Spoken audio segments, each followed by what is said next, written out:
8 अक्टूबर को Navi Mumbai international airport का उद्घाटन होने वाला है। प्रधानमंत्री नरेंद्र मोदी इस एयरपोर्ट का उद्घाटन करने वाले हैं। तकरीबन 19,670 करोड़ की लागत से इस एयरपोर्ट का निर्माण हुआ। हालांकि अभी पहला रनवे शुरू किया गया है और इस एयरपोर्ट के नामकरण को लेकर लगातार आंदोलन चल रहे हैं।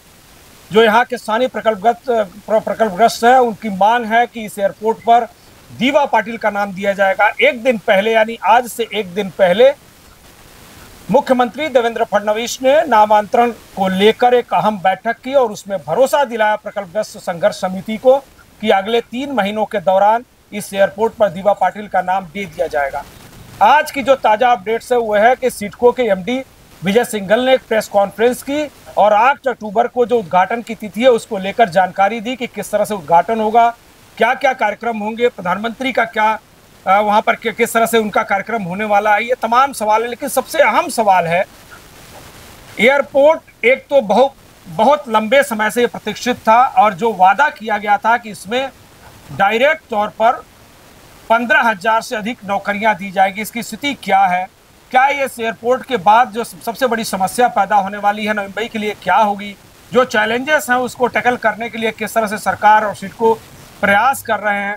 और जो अहम सवाल कि क्या उड़ान से पहले एयरपोर्ट पर वाकई दीवा पाटिल का नाम दिया जाएगा या नहीं, ये तमाम ज्वलंत सवाल हैं जिस पर लगातार हम जवाब जानने की कोशिश करते रहे। लेकिन अभी की स्थिति क्या है, इसको लेकर हमारे साथ चर्चा करने के लिए खासतौर पर मौजूद है वरिष्ठ पत्रकार, मुंबई तपास के संपादक और पॉलिटिकल एनालिसिस्ट राजीव मोहन मिश्रा जी। मिश्रा जी, आपका बहुत बहुत स्वागत है। आपने कल का जो घटनाक्रम हुआ है मुख्यमंत्री का देखा होगा। तमाम प्रकल्पग्रस्त कृति समिति के पदाधिकारी और सर्वपक्षीय नेता वहां पर मौजूद रहे। मंत्रालय में जो बैठक हुई सह्याद्री में और उसके बाद ये घोषणा की गई मुख्यमंत्री के तरफ से नहीं बल्कि प्रकल्पग्रस्त कृति समिति के तरफ से कि 3 महीने बाद दीवा पाटिल का नाम एयरपोर्ट पर दिया जाएगा। आप इस पूरे घटनाक्रम को किस तरह से देख रहे हैं? क्या आपको यकीन लग रहा है कि वाकई ये नाम दिया जाएगा या सिर्फ सरकार आंदोलनों से डर गई है और इस डर को किसी तरह से डैमेज कंट्रोल करने के लिए या प्रकल्पग्रस्तों का गुस्सा कम करने के लिए एक तरह से झूठा भरोसा दिलाएगा? नहीं, देखिए, सबसे बड़ी बात यह है सुधीर जी कि अगर हमको दीवा पाटिल साहब का नाम इस एयरपोर्ट का देना था तो ये आज से तो चल नहीं रहा।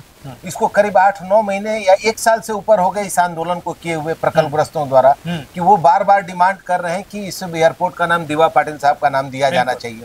लेकिन इसके बावजूद जो सबसे बड़ी बात है, फडणवीस चाहे किसी को बुलाएं, किसी के साथ मीटिंग करें, कोई भी आश्वासन दें, इसका कोई असर नहीं पड़ता है जब डॉक्यूमेंट में आप नवी मुंबई इंटरनेशनल एयरपोर्ट इसका नाम दे चुके हैं।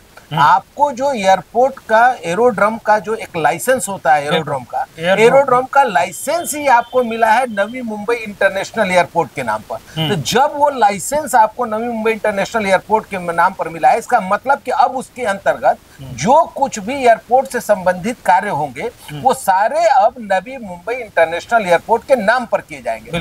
फिर ऐसे में जब लाइसेंस ही आपका उस नाम पर है तो फिर दीवा पाटिल का नाम देना क्या केवल दिखाने के लिए आप रखेंगे? अगर आपके सारे गवर्नमेंट डॉक्यूमेंट्स में नवी मुंबई इंटरनेशनल एयरपोर्ट के रूप में यह एयरपोर्ट झलकेगा तो दीवा पाटिल साहब का नाम कहां देंगे, किस जगह पर देंगे, ये तो बताइए।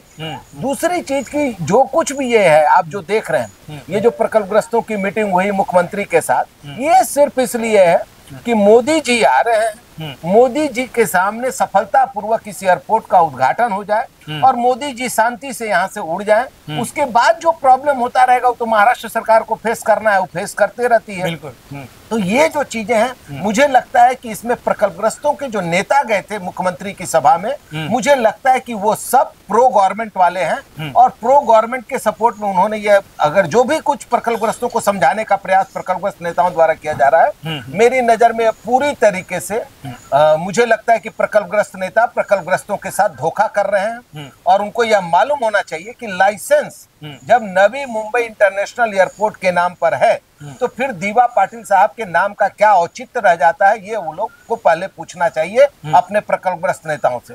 तो मेरा तो ऐसा मानना है, अगर आप इस बेस पर आप बात करेंगे कि क्या दीवा पाटिल साहब का नाम इसको दिया जा सकेगा, तो मैं समझता हूं कि जब तक लाइसेंस दीवा पाटिल इंटरनेशनल एयरपोर्ट के नाम पर नहीं जारी होता है तब तक कोई से भी नामकरण का कोई मतलब नहीं। आपने उसका जिक्र कर दिया, मेरा सवाल भी आने वाला था वही। आप तमाम जो अगर नवी मुंबई महानगर पालिका और पनवेल महानगर पालिका क्षेत्र में देखेंगे, उरण महानगर पालिका क्षेत्र में देखेंगे, तो जितने भी सूचना फलक इस वक्त लगे हैं सब में नवी मुंबई इंटरनेशनल एयरपोर्ट लिखा हुआ, कहीं भी दीवा पाटिल का नाम नहीं लिखा गया। उसके बाद जो लाइसेंस आया उसमें भी नाम दिया गया। इसके बावजूद भी देवेंद्र फडणवीस की सरकार कहती है कि नाम दिया जाएगा, लेकिन उसमें एक टेक्निकलिटी कुछ ऐसी है जिसमें वक्त लग सकता है। तो ये टेक्निकलिटी आखिर है क्या? आपकी समझ से, आपके नज़रिए से क्या है ये? क्या सिर्फ ये टाइम कंज्यूम करने का एक बहाना है कि वाकई कोई टेक्निकलिटी है जिसमें वक्त लगने वाला है? और सवाल ये भी है कि अगर यही टेक्निकलिटी हल करना था तो साल भर से क्यों नहीं किया गया? नहीं, सबसे बड़ी बात आप एक चीज समझिए सुधीर जी, कि अगर आपको कोई टेक्निकल ग्लिच इसमें दिख रहा था कि हम दीवा पाटिल साहब का नाम नहीं दे सकते हैं, तो मुख्यमंत्री क्या दूर थे क्या? प्रकल्पग्रस्तों की एक मीटिंग बुलाते, आम सभा में आते, प्रकल्पग्रस्तों के सामने बताते कि ये टेक्निकल प्रॉब्लम है, ये टेक्निकल प्रॉब्लम से हम जैसे ही बाहर निकलेंगे तुरंत हम आपका नामकरण कर देंगे, ये बोलना चाहिए था। लेकिन इन्होंने बुलाया किसको? तो जो 2000 करोड़ का एयरपोर्ट में टेंडर लिया है उसको, जो एयरपोर्ट से माल उठाने वाला है उसको, जो अदानी के समर्थक है उसको। आज के समय में आप किसी भी प्रकल्पग्रस्त नेता का नाम आप ले लीजिए, ये सब एयरपोर्ट में पैसे के भागीदार हैं। एयरपोर्ट का जितना भी कॉन्ट्रैक्ट निकला है ये सब में उनकी भागीदारी है। किसी ने 2000 करोड़ का कॉन्ट्रैक्ट लिया है, किसी ने 500 करोड़ का कॉन्ट्रैक्ट लिया है, कोई 6000 करोड़ का कॉन्ट्रैक्ट लिया है। तो ऐसे लोगों के बदौलत अगर प्रकल्पग्रस्तों की बात को आप समझते हैं कि मुख्यमंत्री के सामने रखा गया है या केंद्र सरकार के सामने रखा गया है, ये बिल्कुल बेकार बात है। एक सामान्य सा प्रकल्पग्रस्त भी यह समझ सकता है, जो बिल्कुल पढ़ा लिखा नहीं होगा, वो भी इस बात को समझ सकता है कि जब मेरे दुकान का नाम मिश्रा कंसल्टेंसी लिखा हुआ है तो इसको हमको अगर रवि कंसल्टेंसी में बदलना है तो हमको उसके लिए जो गोमस्ता का जो प्रक्रिया है उसमें जाना पड़ेगा, वो गोमस्ता हमको रवि कंसल्टेंसी के नाम पर चेंज करना पड़ेगा, तब हम आ पाएंगे। तो ये कोई छोटा गोमस्ता का केस नहीं है, ये एयरपोर्ट अथॉरिटी द्वारा एरोड्रम का प्रवानगी है। बिल्कुल। तो वैसे स्थिति में ये तो उस तरह का चीज है कि मान लीजिए आप ड्राइविंग करना चाहते हैं महाराष्ट्र में और आपको कोई लाइसेंस मिलता है उसमें ड्राइविंग के लिए, तो वो उसका तुरंत मेरे नाम का लाइसेंस आपके नाम पर ट्रांसफर नहीं हो सकता है ना। तो वो जो चीजें हैं ये समझने की बात है। मुझे तो पूरा लगता है कि ये पूरी तरीके से प्रकल्पग्रस्त नेता भी देवेंद्र फडणवीस द्वारा जो छल किया जा रहा है दीवा पाटिल के नाम के साथ, उसमें प्रकल्पग्रस्त नेता भी पूरी तरीके से सहभागी है, शामिल है। एक चीज आपने प्रकल्पग्रस्त नेताओं की मतलब आप बोल रहे हैं कि उनकी भूमिका जो है नकारात्मक दिख रही है, छल कर रहे हैं। जो कार रैली निकाली भिवंडी के सांसद, एनसीपी पवार गुट के सांसद हैं सुरेश मात्रे उर्फ बालिया मामा, उन्होंने कार रैली निकाली और उसके बाद से नए सिरे से इसका प्रोपेगेंडा शुरू हुआ कि प्रकल्पग्रस्त जो है अब नाराज हैं और सड़कों पर खुलेआम उतर आए। 6 अक्टूबर को उनकी दूसरी रैली या दूसरा महामोर्चा निकलने वाला, तो उसके पहले ये बैठक हो गई। कल जब बैठक से बाहर निकले सुरेश मात्रे यानी बालिया मामा, उनका भी टोन जो था बहुत ही सहज और सकारात्मक दिखा। आपको क्या लग रहा है उनकी भूमिका अभी क्या हो गई, जो इतने आक्रामक तौर पर आंदोलन के लिए कह रहे थे कि जब तक नाम नहीं दे दिया जाएगा तब तक वो शांत नहीं बैठेंगे, लेकिन अब वो भी यकीन कर रहे हैं कि भाई सरकार जो कह रही है सही कह रही है? देखिए, बालिया मामा ने जैसे ही प्रकल्पग्रस्तों की कार रैली निकाली, मैंने उस समय में भी इस बात पर सवाल उठाया था कि साहब एक तरफ आप प्रकल्पग्रस्तों की समस्याओं को लेकर के बार बार उठाते रहते हैं कि प्रकल्पग्रस्त बेहद समस्याग्रस्त हैं और उनको सिडको के आने के बाद से उनका बहुत नुकसान हुआ है। वैसी स्थिति में आप कार रैली निकाल करके प्रकल्पग्रस्तों का आपने यह शो कर दिया है कि ये जो कार रैली है इसका मतलब प्रकल्पग्रस्त जो है सिडको के आने के बाद उनकी संपन्नता बहुत बड़ी है, तब तो वो कार रैली निकाल रहे हैं। इसका मतलब उनके पास मजबूरी नहीं है, वो धनवान बने हैं सिडको के आने से। तो ये एक मैसेज बालिया मामा ने दिया था। दूसरी बात कि आपने देखा होगा कुछ दिन पहले रोहित पवार एक लैंड स्कैम को उठाने आए थे। आज कहां है रोहित पवार? तो शरद पवार गुट की तरफ से उठाया गया है कि उद्धव ठाकरे गुट की तरफ से उठाया गया है कि रामसेठ ठाकुर की तरफ से उठाया गया है कि इसके पीछे जैन मात्रे हैं, इससे हमारा कोई लेना देना नहीं, क्योंकि ये सब एक ही थैली के चट्टे बट्टे हैं। ये सब एक साथ रात में बैठते हैं, एक साथ इनकी मीटिंग होती है, कैसे नवी मुंबई को लूटना है, कैसे महाराष्ट्र को लूटना है, कैसे किस अपने उद्योगपति फ्रेंड को कितना 1000 करोड़ का तोहफा देना है, ये सारा डिसीजन इनके आपसी साठगांठ से होता है। तो वैसी स्थिति में सुरेश बालिया मामा ने क्या किया, कि रामसेठ ठाकुर ने क्या कहा, कि महेश बाल्दी ने क्या क्या, मैं इसमें जाना ही नहीं चाहता। मैं सीधा सीधा ये जानना चाहता हूं कि जब एक सामान्य सा प्रकल्पग्रस्त इस बात को समझ सकता है कि जब लाइसेंस ही नवी मुंबई इंटरनेशनल एयरपोर्ट के नाम पर निकाला गया है, तो फिर दीवा पाटिल के नाम का औचित्य क्या है? औचित्य क्या है? बहुत सही आपने कहा। अब आपको क्या लग रहा है कि सरकार क्या चाह रही, क्या ये जो महानगर पालिकाओं के चुनाव है उसके लिए ये पूरा जो आक्रोश था उसको उसने डीरेल करने की कोशिश की, या ये जो भरोसा दिलाया गया है सिर्फ महानगर पालिकाओं में चुनावी फायदा उठाने के लिए कि प्रकल्पग्रस्तों का वोट कहीं बाहर ना जाने पाए, इसके लिए सिर्फ एक कोशिश है, एक छल है? नहीं, देखिए, मोदी सरकार की एक बहुत बड़ी विशेषता है, वो अपने कार्यशैली से बार बार यह संदेश देना चाहते हैं कि चाहे आंदोलन कितना भी बड़ा क्यों न हो, लेकिन वह मोदी सरकार को झुका नहीं सकता।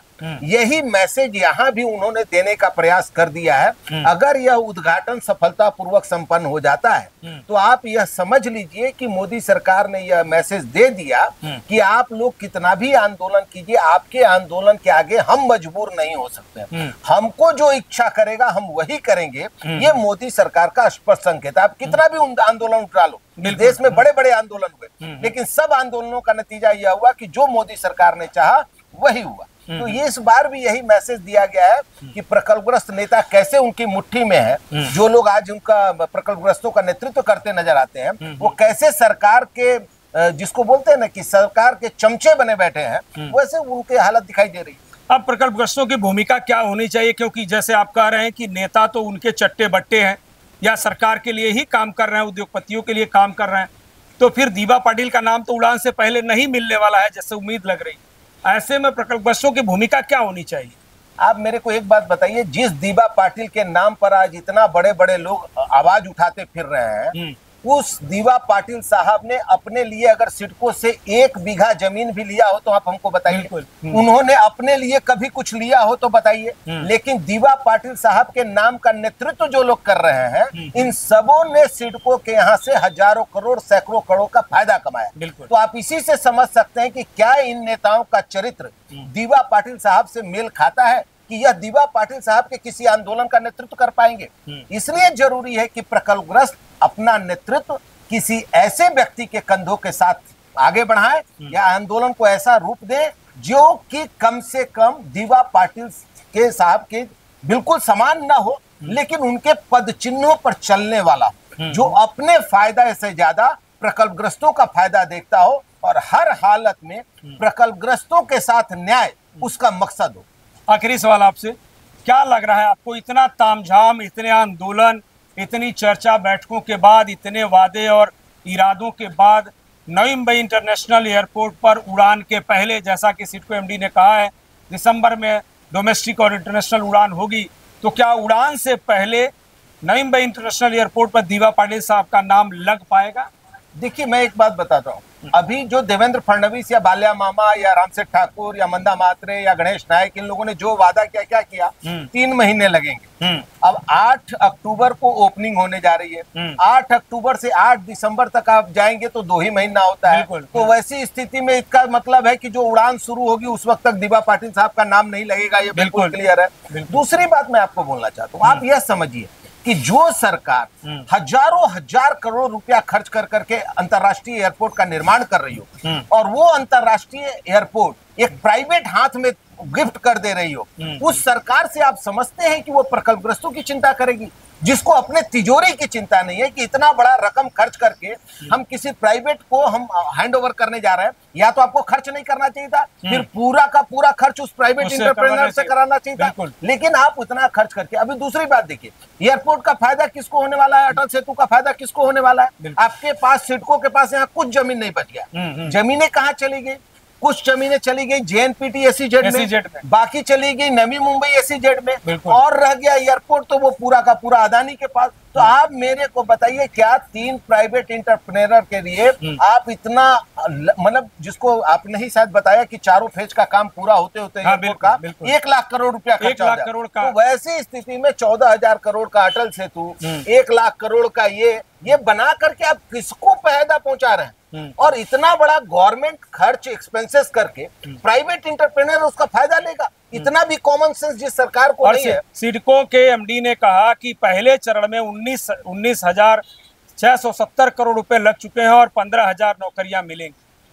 देखिए, आपको एक बात बताऊं, जब नवी मुंबई SEZ का प्रस्तावना लाया गया था, उस समय में अगर आप प्रस्तावना पढ़ेंगे तो बिल्कुल क्लियर है कि इसमें 25,000 करोड़ रुपए का विदेशी निवेश आएगा और उसके बाद कम से कम 5 लाख लोगों को रोजगार मिलेगा। बिल्कुल। 2004 में नवी मुंबई SEZ की प्लानिंग हो चुकी थी। आज हमको बताइए, आज 2025 शुरू हो गया, कितने लोगों को आप SEZ में नौकरी करते देख रहे हैं और कौन सी कंपनियां आ गई हैं? तो आप यह बताइए कि आपके कंडीशंस में, आपके एग्रीमेंट के कंडीशंस में लिखा हुआ है कि अगर 10 साल तक इस प्रोजेक्ट का जो स्वप्न दिखाया गया है वो पूरा नहीं होता है तो जमीन सिडको वापस ले लेगी। आखिर जमीन सिडको वापस क्यों नहीं ले रही है? आप मुझे बताइए, 5,000 एकड़ की जमीन की आज की कीमत क्या है? मैं बार बार आपके चैनल पे कहता हूं, 2 लाख करोड़ से ऊपर की जमीन आप किसको गिफ्ट दिए हुए हैं? क्यों नहीं वापस लेते हैं जब आपका प्रस्तावना या आपका जो सपना था वो पूरा करने में कंपनी नाकाम रही है? मिश्रा जी, बहुत बहुत धन्यवाद। जैसा कि आपने सुना कि साफ तौर पर जो दिख रहा है कि सरकार एक तो आंदोलन के समय लगातार ये बात कहती रही कि नवी मुंबई इंटरनेशनल एयरपोर्ट पर दीवा पाटिल का नाम दिया जाएगा, फिर उसके बाद दूसरा वादा किया गया कि उड़ान से पहले एयरपोर्ट पर नाम दिया जाएगा। अब जबकि 8 अक्टूबर को उड़ान हो रही है और उसके बाद 24 दिसंबर 2025 में कमर्शियल उड़ानों की शुरुआत होने वाली है, तब तक जो समय सीमा सरकार ने दिया उस वक्त भी कोई नाम देने की संभावना नजर नहीं आती। ऐसे में साफ तौर पर दिखता है कि राज्य सरकार यानी देवेंद्र फडणवीस के नेतृत्व वाली सरकार प्रकल्पग्रस्तों को सिर्फ वादा कर रही है और सिर्फ भरोसा दिला रही, जबकि हकीकत में उस पर उतरने के लिए तैयार नजर नहीं आती। अब देखना होगा कि जो नया वादा है, ये जो वादों की अफीम चटाई गई है, इसका क्या असर होता है और प्रकल्पग्रस्तों को वाकई दिसंबर के बाद इस एयरपोर्ट पर अपने लोक नेता और मसीहा दीवा पाटिल का नाम देखने को मिलता है या नहीं। आज की बातचीत में बस इतना ही दीजिए। हमारी इस बातचीत को अगर आपको पसंद आई होगी तो निश्चित तौर पर हमें कमेंट करके बताइए, और दूसरे किसी मुद्दे पर अगर आप चाहते हैं किसी तरह का डिस्कशन हो और आपको विशेष जानकारी हम देने की कोशिश करें तो निश्चित तौर पर आप हमें इन्फॉर्म कीजिए। नमस्कार। लेटेस्ट अपडेट्स और ताजा तरीन खबरों के लिए TV1 इंडिया लाइव को सब्सक्राइब कीजिए और नोटिफिकेशन पाने के लिए बेल आइकॉन को दबाना मत भूलिए।